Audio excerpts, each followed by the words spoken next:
Electric field due to uniformly charge infinite sheet. देखिए एक sheet है जो इन्फानाइट लेंथ का, देखो जो ये जो ना इन्फानाइट ऐसे बनाया जाता है ऐसे, ठीक है, ये है और इसमें चार्ज इस तरह से क्यू चार्ज दिया हुआ है, डिस्ट्रीब्यूटेड है।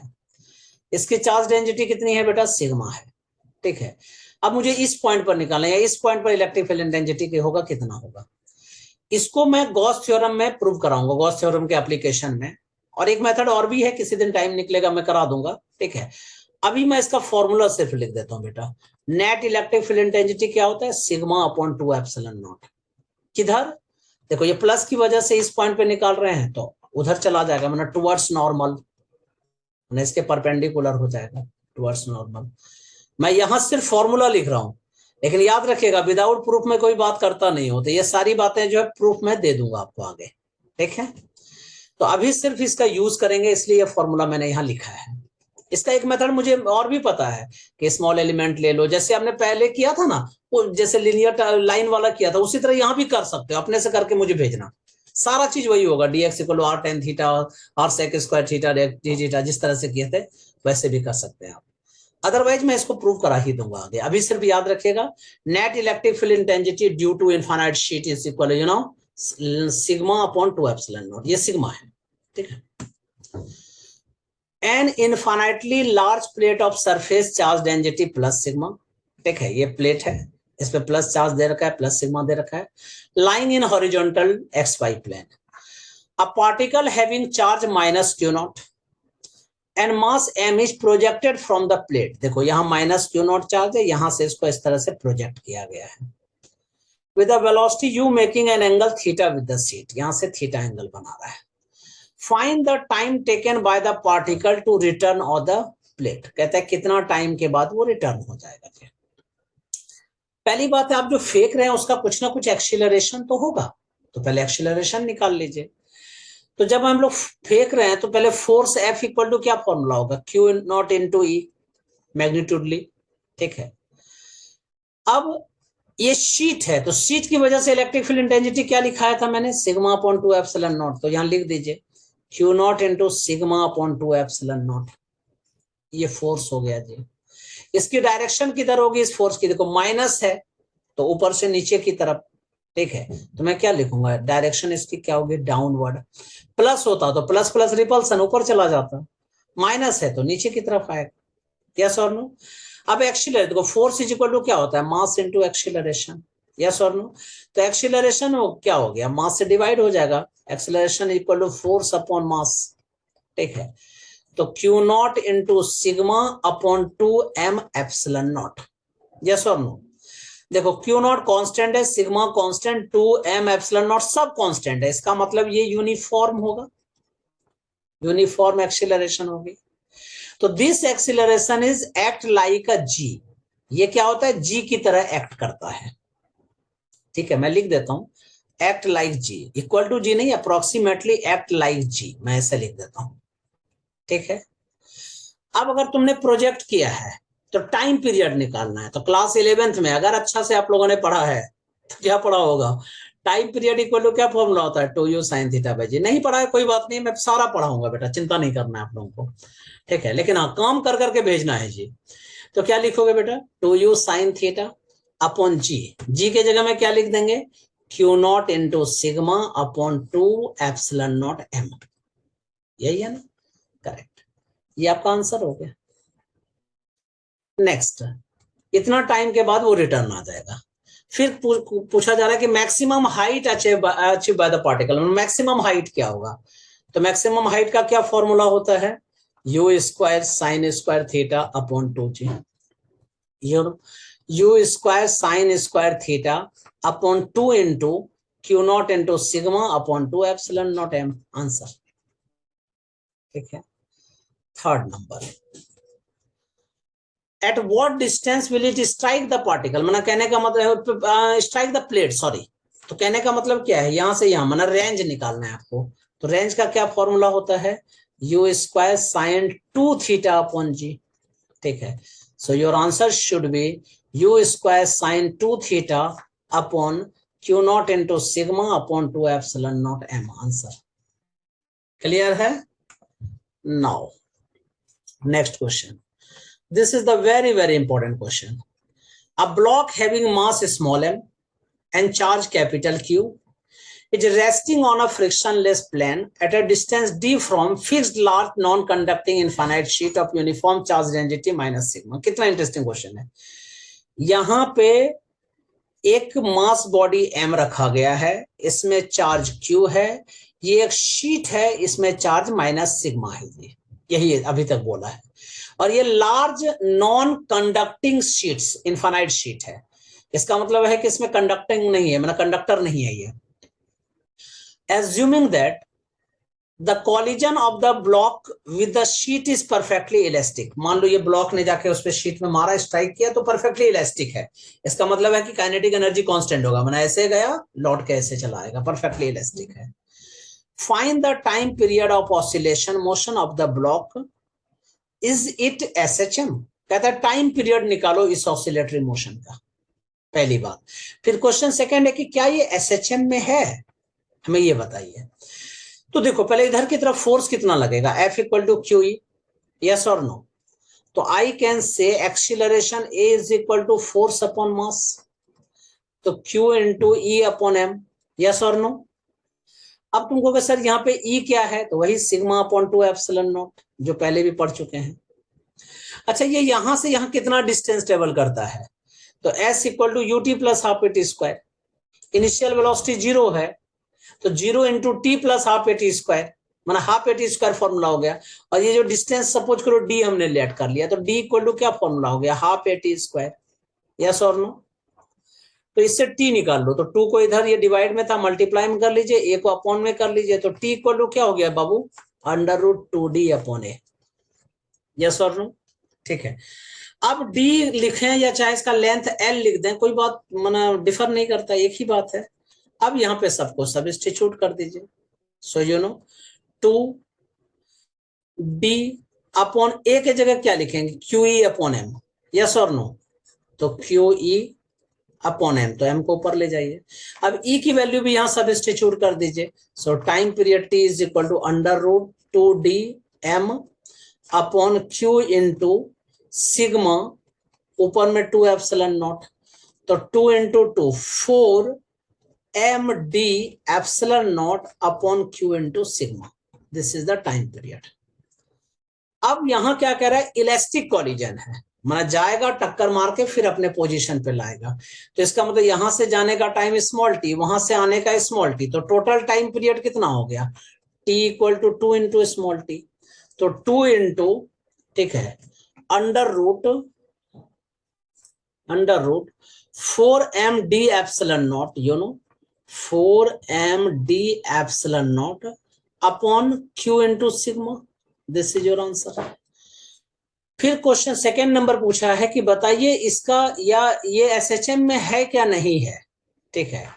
अब देखो रिस्टोरिंग फोर्स, एसएचएम के लिए क्या होता है, रिस्टोरिंग फोर्स होना चाहिए, वो रिस्टोर करने की कैपेसिटी रखे, तो restoring force F equal to QE क्या है, कांस्टेंट है, चार्ज भी कांस्टेंट है, इलेक्ट्रिक फील्ड भी कांस्टेंट है, लेकिन ये डिस्प्लेसमेंट के प्रोपोर्शनल कहाँ है, यहाँ देखो कहीं भी x वगैरह कुछ ऐसा है, फोर्स में ऐसा कुछ लिखा है कि x के डायरेक्टली प्रोपोर्शनल है ऐसा जी, तो क्या लिखेंगे, and not proportional to x, not proportional to x, directly proportional to x नहीं है, मतलब डिस्प्लेसमेंट के डायरेक्टली प्रोपोर्शनल नहीं है, तो कहने का मतलब है कि ये एसएचएम में नहीं है, इट इज नॉट, ठीक है, इन एसएचएम, ये सिंपल हार्मोनिक मोशन में नहीं है। फिर से बेटा वंस मोर, हमने यहाँ पे इनफाइनाइट शीट लिया है, इसमें माइनस सिग्मा चार्ज डाला है, यहाँ एक ब्लॉक है, बॉडी है जिसपे मास m है, ब्लॉक जिसको बोल सकते हैं, उस पे चार्ज q है, ठीक है, फ्रिक्शनलेस प्लेन में रखा गया है, ये लार्ज नॉन कंडक्टिंग है। अगर सपोज करो इस ब्लॉक ने उसमें कॉलिजन किया और कहता है कि ये कॉलिजन मतलब परफेक्टली इलास्टिक, मतलब इधर से इधर लौट के आ जाएगा, कहता टाइम पीरियड ऑफ ऑसिलेशन बताओ, और ये बताओ कि ये एसएचएम में है या नहीं। तो सबसे पहले मैं क्या करूंगा, एक्सीलरेशन निकालूंगा, तो a equal to F upon M, F equal to क्या होता है QE अपॉन m लिख दीजिए, E इक्वल टू क्या होता है, किसी शीट की वजह से कहीं पे इलेक्ट्रिक फील्ड इंटेंसिटी कितना होता है, sigma upon 2 epsilon not, D equal to क्या फॉर्मूला होता है, हाफ ए टी स्क्वायर, क्योंकि S equal to U T plus half A T square, U zero है इसलिए मैंने लिखा है हाफ ए टी स्क्वायर। इसे टाइम निकाल लीजिए तो 2d under root 2d upon ए, ठीक है। एक्सीलरेशन की जगह में पुट कर दीजिए, ई की जगह में सब्स्टिट्यूट कर दीजिए, ये आंसर आ गया। एक साइड से जाने का टाइम, टोटल टाइम क्या होगा जाने का और आने का, माना 2t, तो 2 into under root 4 M D epsilon not upon Q into sigma. ये हमारा टाइम पीरियड फर्स्ट में आ चुका है। अब सेकेंड क्वेश्चन पूछा जा रहा है कि क्या ये एसएचएम में है, तो एफ इक्वल टू क्या होता है क्यूई, ठीक है। क्यूई तो हमारा कांस्टेंट है, लेकिन वो उसमें एक्स का कोई पार्ट तो है ही नहीं, मैंने एक्स पे डिपेंड ही नहीं कर रहा है, नॉट प्रोपोर्शनल टू एक्स। तो हम लोग क्योंकि हम लोग क्या पढ़ चुके हैं कि एफ अगर directly proportional to the displacement होता है तभी वो एसएचएम में होता है, यहां तो है ही नहीं, तो इसलिए हम क्या बोल सकते हैं ये एसएचएम में नहीं है जी। Next, if an isolated infinite sheet contains charge q1 on its surface and q2 on its the other surface, मतलब एक सरफेस पे q1 है दूसरे सरफेस पे q2 है, ठीक है। मैं फिर से इसको वंस मोर अच्छे से लिख देता हूं। ये शीट है जी, यहाँ पे प्लस q1 चार्ज है और यहाँ पे इस साइड में प्लस q2 है। Prove that electric field intensity at a point in the front of sheet, माना यहाँ पर कहीं इलेक्ट्रिक फील्ड इंटेंसिटी निकालना है, तो ये Q upon 2a epsilon not होगा, यही कह रहा है कि प्रूव कीजिए, जबकि Q is equal to total Q1 plus Q2। अब देखो अगर मुझे इस पॉइंट पर निकालना है तो इसकी वजह से तो इधर डायरेक्शन होगा, जिसका नाम हम लोग E1 लिख सकते हैं, इसकी वजह से निकालेंगे तो इसकी डायरेक्शन भी इधर ही होगी, माना E2 हो सकती है। तो नेट इलेक्ट्रिक फील्ड इंटेंसिटी क्या हो जाएगी, तो I can say electric field intensity due to the Q1 plus electric field intensity due to the Q2, yes or no। अब इलेक्ट्रिक फील्ड इंटेंसिटी का क्या फॉर्मूला पहले बताया था, charge upon 2a epsilon not का, अगर शीट दिया हुआ है तो charge Q1 upon 2a epsilon not, इसकी डायरेक्शन क्या होगी इस डायरेक्शन में, तो हम लोग इसको n कैप लिख देते हैं, plus Q2 upon 2a epsilon naught n cap, 2 epsilon naught is common, direction same है तो क्या लिख सकते हैं Q1 plus Q2 upon 2a epsilon naught n cap. Q1 plus Q2 क्या होगा Q upon 2a epsilon naught n cap, answer clear है। Next, 3 large conducting parallel sheets are placed at a point finite distance from each other as shown in the figure. Find out the electric field intensity at distance A, B, C and D, इस पर निकालना है। तो एक एक चीज के लिए डिस्कस करते हैं। फॉर पॉइंट ए, मुझे इस ए पॉइंट पर इलेक्ट्रिक फील्ड इंटेंसिटी निकालना है, तो क्या होगा, पहले प्लस क्यू की वजह से निकालेंगे, तो ये क्या हो गया electric field intensity due two plus Q, ठीक है। फिर प्लस 3q की वजह से निकालेंगे तो इसकी डायरेक्शन भी इधर होगी, माइनस 2q की वजह से निकालेंगे तो इसकी डायरेक्शन इधर हो जाएगी, यस और नो। तो मैं नेट इलेक्ट्रिक फील्ड इंटेंसिटी क्या बोलूंगा, net electric field intensity is equal to E due to the Q plus E due to 3q plus E due to minus 2q, yes और no. अब अगर इधर हम लोग देख रहे हैं तो देखो इस लेफ्ट साइड बन रहा है, तो हम लोग लेफ्ट साइड के लिए नेगेटिव ले लेते हैं, तो माइनस, ठीक है, इस क्यू की वजह से लिख रहे हैं हम लोग, ठीक है, और फिर माइनस 2q की वजह से q upon 2a epsilon not, ठीक है। लेफ्ट माना एक्स एक्सिस के नेगेटिव बन रहा है ना, इसलिए मैंने माइनस आई कैप लिखा है, minus 3q upon 2a epsilon naught i cap, और इस माइनस 2q की वजह से राइट साइड में बन रहा है, तो I can say plus 2q अपॉन 2a epsilon not plus I cap. अब सॉल्व कर लीजिए, माइनस q माइनस 3q तो माइनस 4q, यस और no, minus 4q plus 2q, ठीक है, तो माइनस 2q और 2 को कैंसिल कर दीजिए, तो minus q upon a epsilon naught i cap, your net electric field intensity due to a, on a, due to a नहीं ऑन ए पर टोटल इलेक्ट्रिक फील्ड इंटेंसिटी इतनी हो जाएगी। अब अगर बी पर निकालें, इस पॉइंट पर मुझे इलेक्ट्रिक फील्ड इंटेंसिटी निकालना है, तो मैं क्या लिख सकता हूं फॉर पॉइंट बी, ठीक है। अब इसकी इस क्यू की वजह से निकालते हैं तो इधर हो जाएगा, ठीक है, माइनस 2q की वजह से निकाल रहे हैं, ठीक है, तो -2q की वजह से कैसे लिखोगे, प्लस माइनस माइनस इधर की तरफ है, 3q की वजह से निकालेंगे तो इसकी डायरेक्शन इधर हो जाएगी, yes or no?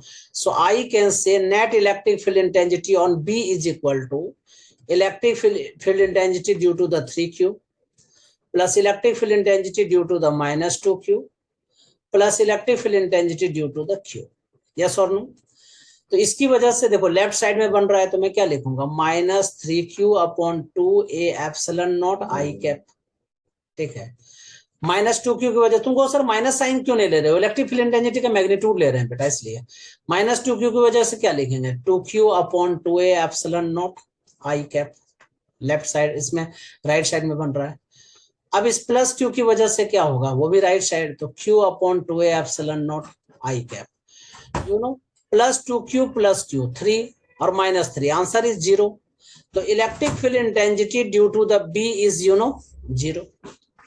अब अगर सी पॉइंट पर इसी तरह से निकालते हैं तो फॉर पॉइंट सी, सी के लिए net electric field intensity due to C is equal to, देखो किधर किधर होगा पहले ये समझते हैं कि अगर हमने पहले इस क्यू की वजह से निकाला तो प्लस प्लस रिपल्सन, माइनस की वजह से +3q की वजह से निकला तो इधर, -2q की वजह से निकाला तो इसका डायरेक्शन भी इधर, क्योंकि प्लस से माइनस की तरफ होता है ना। तो कैसे लिखेंगे, E net is equal to electric field intensity due to the Q plus electric field intensity due to the 3q plus electric field intensity due to the -2q, ठीक है। अब q की वजह से राइट साइड मतलब plus आई cap हो जाएगा, तो q/2a/0 3q की वजह से क्या हो जाएगा लेफ्ट साइड, तो -3q/2a/0 यस और नो, और -2q की वजह से क्या हो जाएगा, -2q की वजह से भी इधर लेफ्ट साइड हो जाएगा, -2q/2a/0 -3 -2 -5 +1 तो -4, -4 है और 4 और 2 को कट कर दीजिए तो क्या हो गया, -2q/a/0 क्लियर है। सिमिलरली अब मुझे इस बार डी पॉइंट पर निकालना है तो क्या लिखेंगे, for point D I can say that net electric field intensity equal to, देखो अब इस क्यू की वजह से प्लस प्लस रिपल्सन, -2q की वजह से अट्रैक्शन, +3q की वजह से रिपल्सन, ठीक है। तो I can say that electric field intensity due to Q plus electric field intensity due to the 3q plus electric field intensity due to the -2q, Q की वजह से पॉजिटिव डायरेक्शन, ठीक है। तो क्या लिखेंगे, q/2a/0 plus 3q/2a/0 -2q/2a/0 +1 + 3 become 4, 4 - 2 से 2 को कट कर दीजिए, ठीक है। रुको 4 - 2 बचा ना, जस्ट ए मिनट, आंसर आ रहा है QI/A/0 आंसर। कहने का मतलब क्या है, हमने A B C D चारों पॉइंट पर इलेक्ट्रिक फील्ड इंटेंसिटी निकाली।